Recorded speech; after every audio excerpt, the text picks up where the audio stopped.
다음 이야기로 좀 넘어가 보도록 하죠. 이제 민주당 얘기를 좀 해야 될 것 같은데요.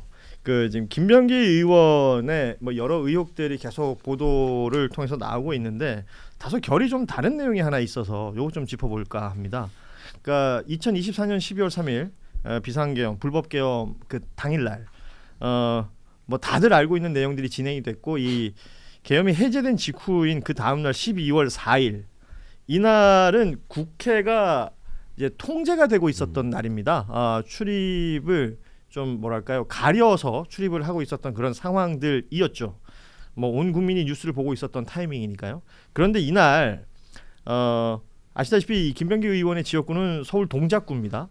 동작구 구의원 A 씨와 한국수력원자력 관계자 관련해서 그러니까 민원 청탁 논의를 위해서 이들을 수행 비서를 시켜서 승합차에 몰래 태워서 국회 안으로 데리고 왔다라는 주장이 지금 나왔어요.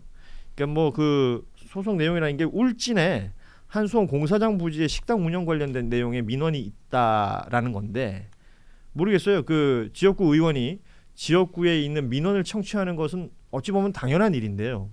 타이밍이 12월 4일이었단 말이에요. 그날 국회에 누군가가 들어오기가 쉽지 않은 날인데 이렇게 뭐 몰래 태워가지고 승합차에 데리고 들어와서 이런 민원 청취를 했다.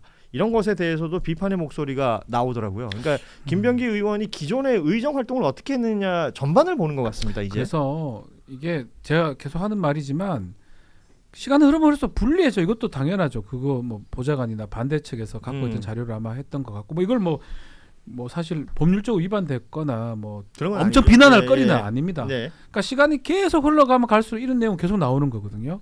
아마 거기서 제보를 했기 때문에 이게 보도가 됐고 뭐 한 거 아닌가 추측이 되는데 그 사실 김병기 의원은 계속 어려워질 것 같아요. 저 뭐 이 자리에서 한 2주째 똑같은 얘기를 하고 있거든요. 그래서 당 내에서도 뭐 스스로가 거취를 좀 결정해야 된다는 이게 기고 아니고가 중요하지 예. 않아요. 이런 거가 계속 나오면 뭐 어떻게 변명하고 어떻게 계속 하겠습니까? 경향이 단독을 썼지만 이제 한겨레에도 사실 이 내용을 가지고 이제 갖고 취재를 왔겠죠? 하고 있었고 이제 이거에 대해서 어떻게 판단하고 사실관계 확인하는 이런 과정이 있었는데 그런 것 같아요. 일단 보면은 일단 그걸 차치하고 12월 4일이 오전 상황이 어떤 상황이었느냐 제가 그래서 그 당시 상황 저희 보고됐던 상황 싹 보고 왔거든요. 예. 그때 이런 거에 당장 이제 막 눈 다 벌게 갖고 이제 계엄 끝나고 막 이러고 있어요. 그리고 나서 민주당은 뭐냐면은 윤석열 제2내랑 획책할 수 있으니 그렇죠. 예. 전원 다 국회 대기, 우원식 국회의장 퇴근 안 하고 국회 대기, 그리고 빨라 당장 오늘 탄핵 소추안 해서 탄핵 들어가야 된다. 이 급박한 비상 시국이었거든요. 근데 김병기 의원은 그때 이제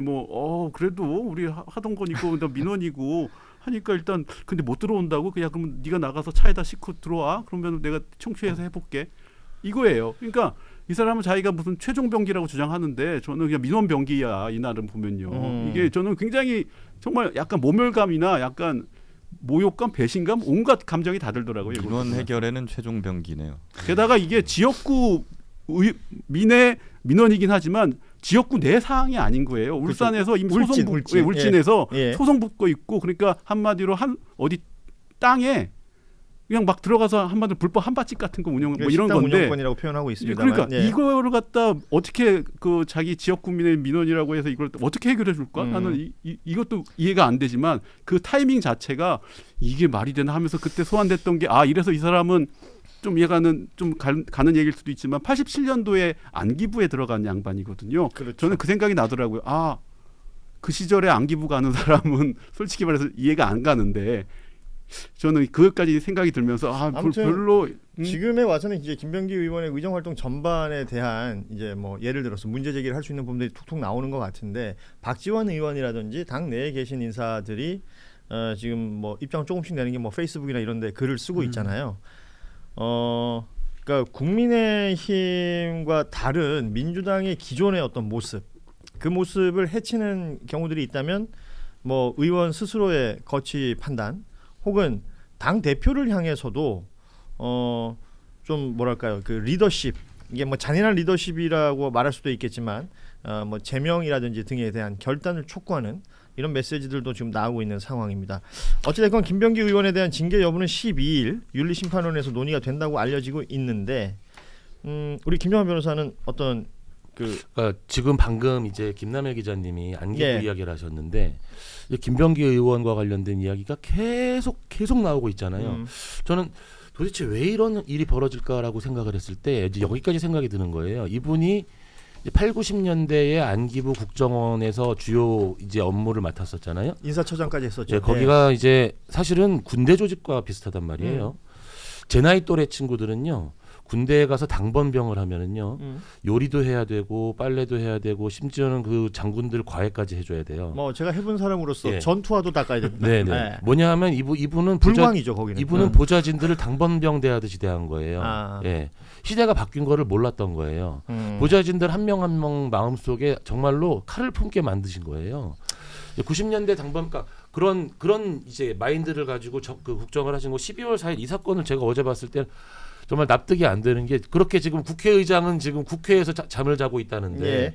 지금 자기 당번병 부리듯이 보좌진한테 가서 모시고 와 우리 12월 4일 날 원래 있던 약속이야 이렇게 한 거거든요. 당연히 취소했어야죠. 그래서 말도 안 되는 거예요. 지금 뭐 비판의 목소리들이 나옵니다. 네. 그런데요, 김병기 의원과 관련해서 뭐 강선우 의원과의 녹취 내용이라든지 뭐 이게 공천 과정에서 돈이 오갔다는 그 구의원들의 이제 탄원서 얘기라든지 이런 것들이 지금 보도량이 엄청나잖아요. 네, 그렇죠. 그런데 여러분 한번 생각해 보시기 바랍니다. 저는 그 뉴스타파에서 보도했던 내용 있잖아요. 네. 국민의힘 김정재 의원과 이철규 의원 간의 전화통화 녹취가 공개가 됐던 게 있습니다. 이 통화 내용은 먼 과거도 아니에요. 딱 1년 전입니다. 그렇잖아요. 1월에 있었던 일이고 저 일이 그 총선을 앞두고 있을 때 경북 도당 위원장하고 그 당의 공간위원 간의 통화였고요. 공간위원이기도 했지만 이철규 의원은 또 인재 영입위원이기도 했었습니다. 뭐 저 때 뭐 굉장한 충격이었다라고 저는 생각을 하는데, 그러니까 단수 공천을 요구해요. 김정재 의원이 경선하면 돈 든다. 우리 지역에서는 4억 5억 정도 뭐 시가가 형성돼 있고 그 돈을 주면 각각의 캠프가 통째로 넘어와서 지지 선언을 하는 것으로 되고 있으니까 그런 과정 거치지 말고 그냥 날 단수 공천 줘라라는 얘기를 노골적으로 합니다. 이 얘기가 보도가 되고 나서 후속 보도가 그렇게 많았느냐? 그렇지 않거든요. 없었어요. 그래서 지금 저 얘기를 안 하는 게 난 너무 이상한 거예요. 저거만 있는 게 아니에요. 그렇죠. 추경호도 공천 헌금 받았냐? 그때 안 받았냐. 20억 얘기 있었죠. 네, 돈 달성군이죠. 달성 군수 어째 떨어졌는데 그거 있죠. 또 얘기도 하면 그렇지만 송원석은 초태뼈를 까버렸어요. 예, 어인- 갑질 어인자를 논란 하나요? 얘기를 할 때. 그러니까 예. 이게 레벨이 달라요. 여기는 때리 뿌리고 그냥 때리 뿌리고 뭐 수리 하락한 게 아니고 때리 뿌리고 그리고 아예 대놓고 저를 얘기했던 거 있는데 보도량은 사실 따져보면 민주당한테 지금 포인트 맞춰가 계속 하고 있는데 저도 그 부분은 사실 안타깝습니다. 뭐 보수 언론이나 이게 국민의힘 내란 때문에 고생하니까 저건 좀 하지 말고 민주당 거나 좀 하자 이런 느낌이거든요. 예. 않게도 고생 많이 하는데 어차피 저렇게 하는 정당인데 안 할 만한 정당이 하니까 보도하자 이거는 잘못된 거 아닙니까? 그 제가 좀 바로잡을 것은 저 전화 통화가 있었다는 타이밍 2024년 1월이니까 1년 전이 아니라 2년 전이 되는 거다. 그러니까 총선이 있었던 해의 연초에 있었던 일이라는 그렇죠. 걸 좀 바로잡고요. 그리고 저 보도가 나왔는데 그때 저는 굉장히 충격적으로 저걸 들었거든요. 근데 그 후속도 없었고 사실 김정재 의원이나 이철규 의원 의정 활동 멀쩡하게 하고 있지 않습니까? 지금도 하고 있어요. 그 뭐 입건이 됐다든지 뭐 수사를 받았다든지 이런 내용을 제가 들은 바가 없어요. 수사 대상 아닙니까? 수세상이죠. 당연하죠. 해야죠. 아쉽지만은 이게 저는 언론 지형이 아직도 좀 후진국형이다라고 말씀드릴 수밖에 없는 것 같아요. 지금 제가 보기에 객관적으로 보면 김병기는 지금 언론보다 너무 과잉이에요. 네. 여러분 기억해 보세요. 쿠팡 다 지금 내려갔어요. 예. 김병기 때문에. 사실 제일 우리나라 국민 경제에 지금 제일 중요한 게 뭡니까? 쿠팡 아니에요.